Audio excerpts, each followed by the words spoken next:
I've recorded this intro one too many times that I'm driving myself up the wall trying to do it. Anyways, hi, I have, excuse me, schizoaffective disorder, and my mood disorder is the depressive type. It's schizophrenia with a mood disorder. I recorded my mental breakdown yesterday, and basically the significance of it is that people with psychotic disorders in general tend to hide this part of themselves from the people who care about them the most, such as their therapists, their medication provider, and their friends and family, because they stigmatize themselves or are coming to terms with their diagnosis. At the time I first got my psychotic symptoms, I was 21. Arguably, there has been some episodes peaking when I was younger, but this is the age I got my diagnosis. I am now 23. After a lot of toxic situations, I put myself and my family and friends in because I just felt ashamed of myself, quite frankly. I felt very ashamed. I felt like I needed to be good enough for them when I was already good enough. And yeah, just basically it's going to be hard for people to expose this side of them and to be honest, frank, and vulnerable with how their brain works and how it affects them, because they don't want to, you just don't want to be seen as weak or crazy or too much for people to handle. And quite frankly, that's not for you to decide. That's for your support group to decide. And yeah, if you can't expose that to your support group, feel free to use me as an example. I hope a lot of what I said about my experience with my symptoms and what I went through resonated with you. So if you can't find your voice, I'll be your voice for you. And if you are a loved one or a caregiver and you want to know what the person is going through, but this is a little too much for them at the time, I hope me being honest about how it's affecting me can help you put yourself in their shoes. That's it. That's the intro. Yay! On to the breakdown. Honestly, I hate the idea of crying on camera, because, oh my god, another mentally ill girl on the fucking internet recording her breakdowns? Yes, hello, it's me. I am 23, diagnosed with schizoaffective disorder, and mine is the depressive type, and this is for all my psychotic diagnoses homies out there. It's time to stop crying in your room all alone, because man, this it fucking sucks. Oh, no one really tells you how isolating getting psychotic symptoms just randomly in your mental health journey, just out of the blue, suddenly you turn 20, you turn mid-20s, bam! You're having hallucinations, you're believing your entities are putting something inside of your head and you have no control over it, and they don't even feel familiar to you because they aren't concepts the whole oh, maybe it originates from trauma, blah blah blah, genetics.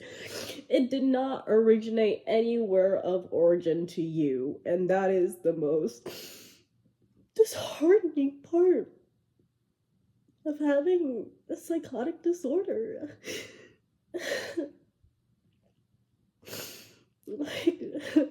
I had schizoaffective disorder, and my schizophrenia symptoms started showing up when I was fucking 21. I was just getting my life started.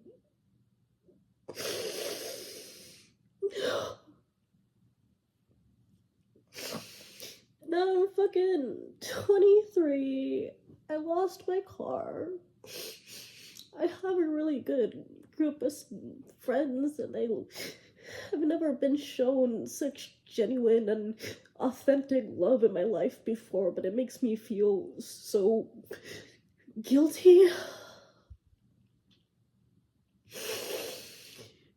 that I can only be present if I'm on medication, and I have to emotionally regulate myself. Like, I have to fucking.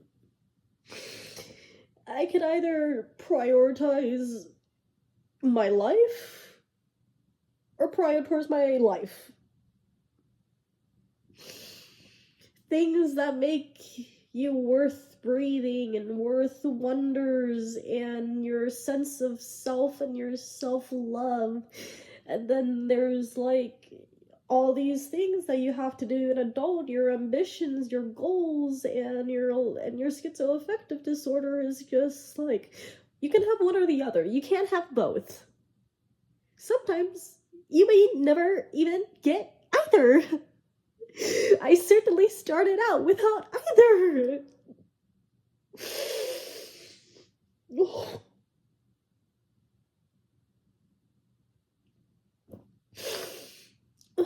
It's so isolating. I'm in outpatient therapy and I'm doing really good. You know, at least schizoaffective, like, you know, it can be helped with therapy, like recognizing your triggers, stress management skills, recognizing like the type of people you want to include in your life, and like how your psychotic symptoms affect you and those around you, and like how to build yourself a safe environment. Like, yeah, that's great. My medications are finally working. Woo, I'm not hallucinating 24 hours. I'm probably hallucinating 3 times a day now. Yay!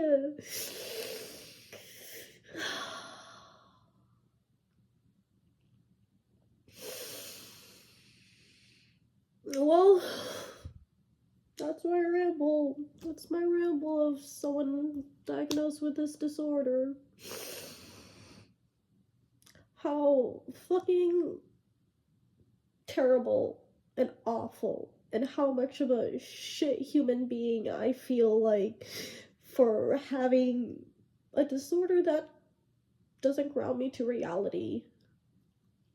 Probably won't ever ground me to reality, you know?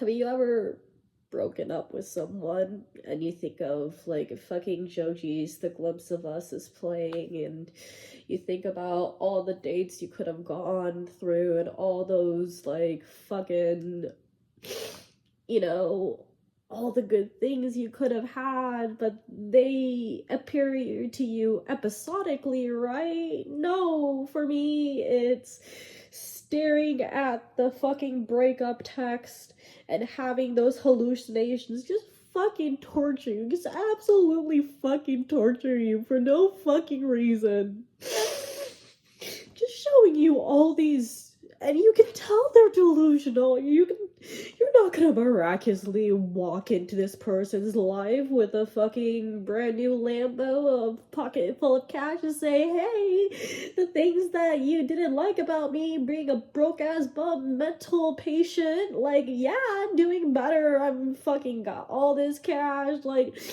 these hallucinations are fucking show you that shit, and you're there realizing that this person is out of your fucking life. And then, like, there's the weird religious guilt. Like, I was fucking raised Christian, you know? Like, yeah, the whole God is watching. Ooh, like, I fucking grew out of that. I fucking grew out of that before my schizophrenic symptoms hit. And then my schizophrenic symptoms hit, and it's all of a sudden I'm fucking, like, I can't utter the word demons. I can't. I have to call them evil spirits, or else I'm gonna fucking go to sleep tonight. I'm gonna lay down my head, and I'm gonna fucking see demons on my bed, and they're not gonna fucking leave me alone, and they're gonna be there, and they're gonna fucking stare back at me. And I won't get no sleep because I'm just like, oh my god, like, it's not my hallucinations. They're fucking there. They're fucking there. They're fucking right there. They're right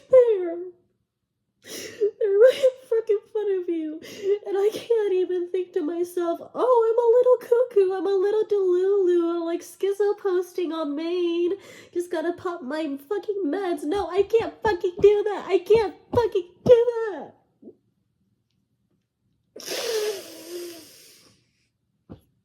I can't just pop my meds in. I've probably already taken my meds. So now I have to take my emergency medication that I take for when my hallucinations start ramping me up more than they're supposed to. Which is every fucking day when the baseline is supposed to be nothing at all. It's like fucking having bipolar, fucking just a constant episodic swing of symptoms, no symptoms, and you don't ever catch a fucking break.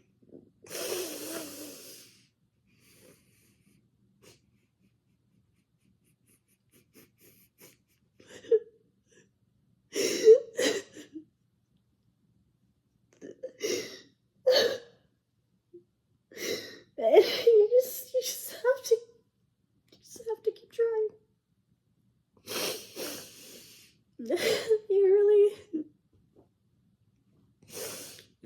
If you want to experience beauty and love and everything that is good in this world, you have to be more than your symptoms. Some days I don't feel like I'm more than my symptoms. I feel like I am my symptoms. That's all I'm ever gonna be. Because as daunting and strange and mysterious as it was to my family and friends when I first got diagnosed, when I first had my psychotic breakdowns and I was fucking basically back-to-back inpatient, it's just as scary as it was then. It doesn't get less scary. You just know what's going on and you feel like a prisoner trapped in your own body unless you find the right kick of medication or in the right peak dosage, peak fucking beast mode dosage, boys, where you're like, oh yeah, that's me schizo posting for real. Otherwise it just fucking looks like this. Fucking me just crying in front of my fucking iPad screen. No, I don't know what to say. I honestly don't know what to say, honestly. Like, I hope I don't trigger anyone. Like, I sincerely hope I don't trigger anyone, but come on, like, you ever see a schizophrenic person break down? The only time you see them break down is when they're fucking beyond help, when they don't realize what's going on around them. Fucking hell, they probably killed themselves already. I'm surprised, like, I haven't succeeded. As much as that hurts my friends and family to hear, like, they're scared of a day where they're gonna wake up and I'm not gonna be there because this fucking illness is just, it's a silent killer. It's a fucking silent killer of the mind that you just can't escape from. It's a fucking perpetual Freddy Krueger. And they understand that. And that's the sad thing. I know what my friends and what my family mean to me and what I mean to them, and that's what grounds me here. That's what pushes me to be here, because I want to feel that they were expressing me that love in life. I just couldn't feel it outside my symptoms, and now that I feel it, I want to hold on to it. But honestly, if I lost sight at any point, they wouldn't blame me. They're like, damn, guess the illness won. Guess it is what it is. It's just basically a life sentence, dude. It's a fucking life sentence.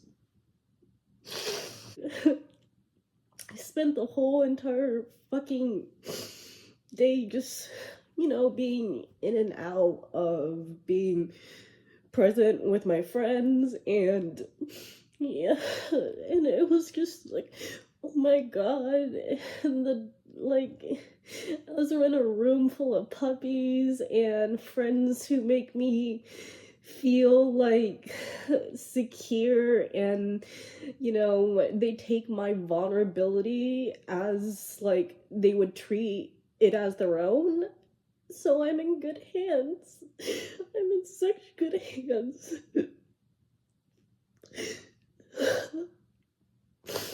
I can't stop the delusions of, oh, I see a fucking cop that's like unrelated. Fucking that cop is after me. I don't know why. I don't. What do you? Yeah, you can tell me the cop's not after me, but I don't know, man. It's just like suddenly a warrant just waved in my face as soon as I saw him, even though there was no warrant. You can go online, look at your legal history on my case, blah blah blah blah blah, first name, last name, date of birth. There is no reason the police are after you, but you're stuck there and you you want to go inside so bad. You want to go inside so bad, and you want to hide away from the police officer, and fuck, he's just a fucking police officer. What the fuck did he do to you? Like, honestly, nothing. It's just a man going about his day, but I fucking run up into my apartment, and I can't fucking move for 3 to 4 hours because I'm in a state of like paralyzing psychosis where I'm like trying to talk to myself that there's no one after me. There's no one fucking after me. There's never been anyone fucking after me. And for my mind to just be like, hi bitch, guess what? In every little fucking corner, in every little fucking cranny, we're gonna get you. We're just gonna fucking get you. You don't know who they are. They could be the police, they could be the government, they could be fucking demons from Christianity, or like ghosts from folklore, like fucking anything. They could fucking be the Teletubbies. Like, honestly, your brain fucks with you so much that you I haven't felt alive since I was 4 because of my mental disorders. And honestly, before I turned 21, it was starting to be like, yay, like, look at me, I'm getting over my traumas, I'm getting over my anxiety. And then why aren't the daydreamings stop? Why can't I stop daydreaming anymore?